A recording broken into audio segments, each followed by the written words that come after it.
please do me a favor, like, share, and subscribe.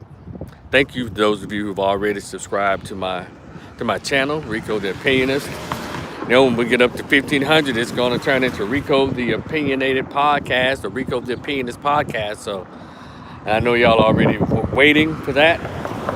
So we can have some real conversations more often. Just us talking, through StreamYard, of course. But anyway, let me go ahead and just get to it. This is not going to be a long video. I know we're still talking about the Shannon Sharp Club Shay Shay interview with Amanda Seals, and she just she's popped her seal and just talking and talking. She feels as if she was not heard and blah blah blah blah. And those of us who watched the interview, we clearly saw that she was heard. And we can talk and to acknowledge him about that. But I want to talk about a couple of things that I saw in the interview that I thought Shannon could have done better. I appreciate his interviewing style. I really appreciate his platform because something is really needed. And thank you, Cat Williams, for setting it off. But anyway, Shannon, can you hear me, brother? Come here. Shannon, two things in your interview, just two things. It's some other stuff. They were so small that they don't really need any commenting on, but it's two things. I'm going to walk across the street really quickly. The first thing was, and I'll say it again, I said in my last video, when she was sharing her thoughts about what she perceived as her teacher being racist towards her. I thought you could have just let her have that because she was already on the roll of talking about everyone who's against her. So that was that kind of rubbed her the wrong way that you didn't let her just roll with that without any pushback. But it's another thing that I thought that you probably shouldn't have done, or it's the way you did it. How about that? You can do whatever you want to do with your interview, brother, I swear. But it's just, for me, it was a cheap shot. And after all of the combativeness, out of all of the 2 hours, about a little over an hour, 2 hours of you having to go, really struggle with talking to Amanda and all of her stories, it's when you got on the topic of Candace Owens. And by the way, I'm not defending her, and I didn't have to say that, because if I want to defend her, I can if I want to.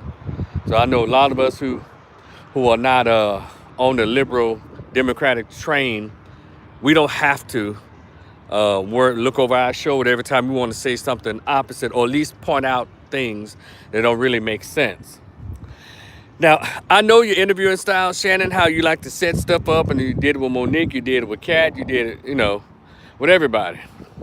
And you said, this is what you said.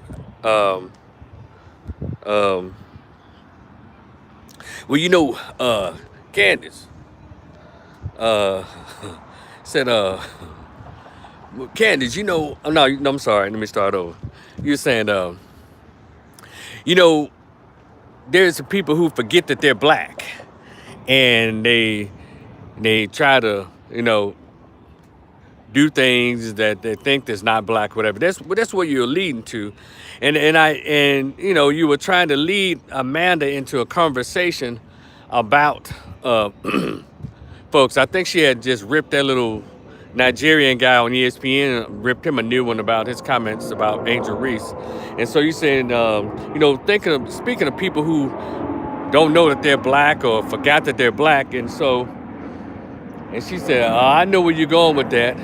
And then, of course, and trying to be coy. Now, I ain't mentioned no names. I don't know what you're talking about. And, of course, she knew. All of us who were watching the interview understood this. It's time to piss on Candace Owens. Candace Owens seems to be on every liberal Negro's mind. And her name is in every Democratic black person and white person's mouth, or black person's mouth. And so, Shannon, I don't have a problem with you discussing her and everything that she said to Ahmaud Arbery. What you say about Breonna Taylor, especially George Floyd. I don't mind any of that because that is worthy of discussion. What I didn't like it was the cheap backdoor way in which you attempted to engage Amanda Seals in that conversation. I guess in your sense to try to smooth things over because she was so defensive up until that point. So I guess you said, well, let me direct her to a subject that we both can agree on. That is, let's shit on Candace Owens. And I didn't like that, man. I thought it was a cheap shot. And, you repeated the same talking point of a Roland Martin and all these other. Oh, now, she done gave us her ass to kiss. And now she trying to get back into the black space. And I heard that. I'm like, you know what? And it was so interesting that Amanda had to remind you of something that we all know. How did she get in those black spaces? They invited her. And also, I thought your space was a space where conversation can flow, even those you don't agree with, unless you got it set up only for those who you agree with. Because, people like D.L. Hughley, nah, he wasn't there. But I expected just a little more out of you. I didn't think that you were so democratic and liberal in your thinking that you jumped on a train. I thought you used your own mind when it comes to that, and think a little further. Because I know why other people why they think about Candace Owens, because she's black and Republican.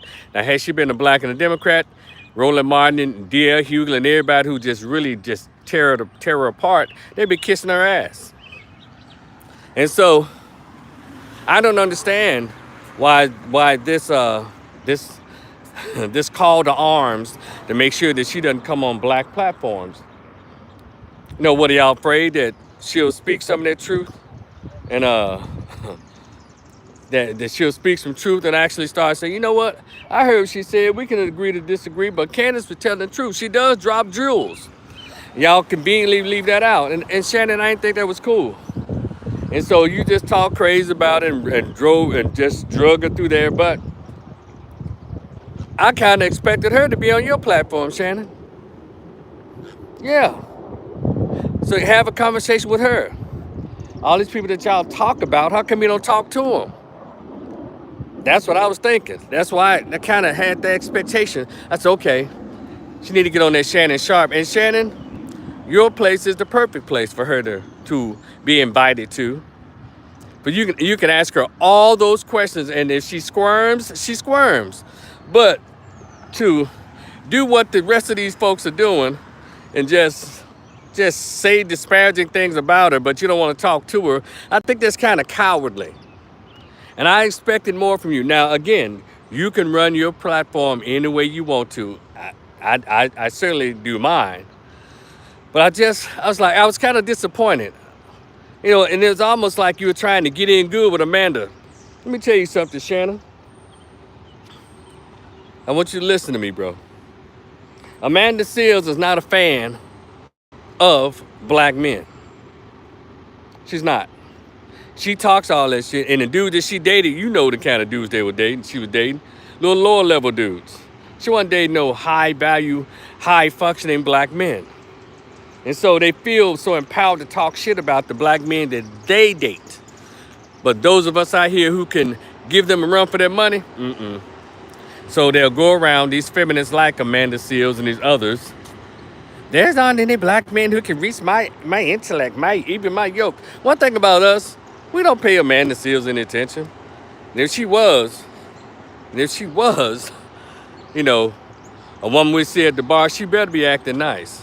See, those of us with high self-esteem or, have something about ourselves, Amanda Seals poses no threat. She doesn't interrupt any conversations. Hell, it's even if she's lucky enough to be engaged in a conversation with people like me. I'm not saying I'm high value. I'm just saying I'm one of those persons who don't really care for this, be in a space with a little feminist, try to be pro-black chick like an Amanda Seals. And I'm not beating up on Amanda. I'm just telling you what I've observed over the years, the way she's purported herself. And I don't really see a good time with her. I don't really see her. she, having a lot of fun with her. Maybe when she get to drinking, she probably relax. It's probably cool, but she got a lot of issues. And by the way, I know you heard her, just like I heard. She said people, they misstrew my passion for being aggressive. Well, they don't know that's the same passion that I roll with when I fuck. And all of a sudden, I'm like, ooh, okay, well, I'm talking about my neck got hot and my zipper kind of jiggled a little bit. I'm like, oh, Amanda, damn, okay. And they always says those kind of wild and kind of mean ones, they're the ones that's, man, a wild one in the bedroom. And so she let us know. And I saw how you had to take a sip when she said that. So, and so, but Shannon, I didn't think that was cool, man. That's all. I just want to share that with you, bro. I didn't think you had to go there, to throw Candace Owens under the bus to almost seemingly to curry favor with a man with the kind of aggressive and kind of anti Amanda Seals during that interview. Cause I understand when you like it's like your patience was waning, and then you said, well, let me think of something we can both agree on. And so you throw up Candace Owens just like you throw up Trump. Hey, everybody that was on opposite sides is black, all of a sudden get on the same side. Yeah, fuck Trump. Now fuck Candace Owens. That's childish. We should all be able to have full-blown conversations when names like that come up, right? But anyway, but I think you hopefully you'll just learn from that. You continue to be you, and I want to say this. I just find it amazing, Shannon, and everybody else. Now you've had rappers on your show.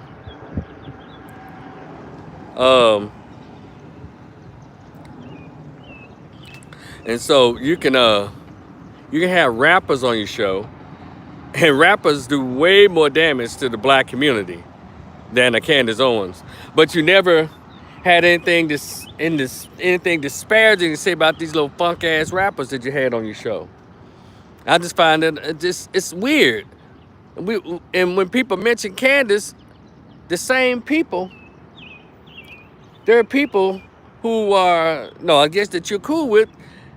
They're like the same as Candace. They talk about her being married to a white man and having non-black children. Well, Serena Williams got a white man. Venus Williams got a white man. Serena got 2 non-black babies. But y'all never attack them. And so many actors and actresses and NBA players and NFL players got non-black partners and non-black children. But somehow y'all holding Candace Owens, people like you are holding Candace Owens to that standard. Well, she talking about black stuff. She need to have somebody black at home. Come on, y'all. Y'all had to go back 100 years to all these people that y'all view, that we view as our leaders, civil rights or otherwise. At least 60% of them had non-black partners, husband or wives. Whoopi Goldberg talks crazy about Candace, but she ain't had nothing but white men in her bed. The last time a black man was in Whoopi Goldberg's bedroom was when her father tucked her in that night as a baby. And that was it. Karen Johnson. But so, y'all, let's not do that. Let's not do that. Let's have a conversation, because you have a great platform for having a conversation, bro. That's all. I don't like it when we take those cheap shots, the same cheap shots that can go to actual people who are hurting our race. Rappers, drug dealers, they're hurting our race, but we don't have a problem with having them on. And we don't have a problem with when we speak about rappers, our faces don't damn well they ain't worth a damn in our race. But Candace Owens is the boogeyman. Candace, and when I was telling you about Candace and compared to Amanda Seals and a lot of these, or Michelle Obamas and the Oprahs and all these black women, y'all swear they're just the bee's knees. One thing y'all cannot ignore is how often Candace Owens mentions black men, the importance of men in general, of all races. She's always mentioning how important it is to have masculine men in the community, in the family. Masculine men in America. Taraji P. Henson, Oprah or Michelle Obama, Eve, none of these people talk about the importance of black men. They don't even mention them in a loving light. Candace Owens, married to a white man, got 3 non-black children, but she still recognizes the importance of black men. I know what she said about Ahmaud Arbery. Yeah, bitch. I know what she said about George Floyd, bitch. And we can have that conversation. We can get some clarity. And by the way, man, no, you went down a whole list of things that she supposedly said. She said that she didn't want a black pilot. No, Charlie Kirk, the right wing extremist, white supremacist Charlie Kirk said that weird ass shit. Candace Owens has never been a fan of DEI, diversity and equity and inclusion programs, and affirmative action. And coming to find out, they did all that stuff is disappearing. So don't just make up stuff about the lady, because she said a lot of stuff that's right as well. And if you have her on the couch in that chair of truth, you can ask her all the questions. Just be fair, brother. That's all. Don't bow down. Don't give in to these black folks who love Joe Biden and anything Democrat, even though our people are suffering out here under the Democratic regime. And black families are just almost just desecrated under the liberal ideologies of LGBT, trans, and all this foolishness. See, Candace don't talk about none of that. And it's just amazing to see so many black women who are not joining her in the preservation of the black family, which the black man has been the head of the family. It's amazing to see that. But yeah, she has a white man at home, but she also believes in the man being in charge and being in the home, as opposed to our black Democratic sisters. You hear me? But anyway, it's your man, Rico the Opinionist, just sharing my thoughts. Shannon, I still admire your show, and I think you got a great thing going. Keep doing what you're doing. I just want to just share those couple of things, because none of us are above reproach. None of us are above criticism. I hope mine weren't too harsh, that you can't hear what I'm saying. Because I didn't mean for them to be harsh. But anyway, be cool, brother. Y'all enjoy the rest of your evening. I'll talk to you later. Rico the Opinionist. Peace.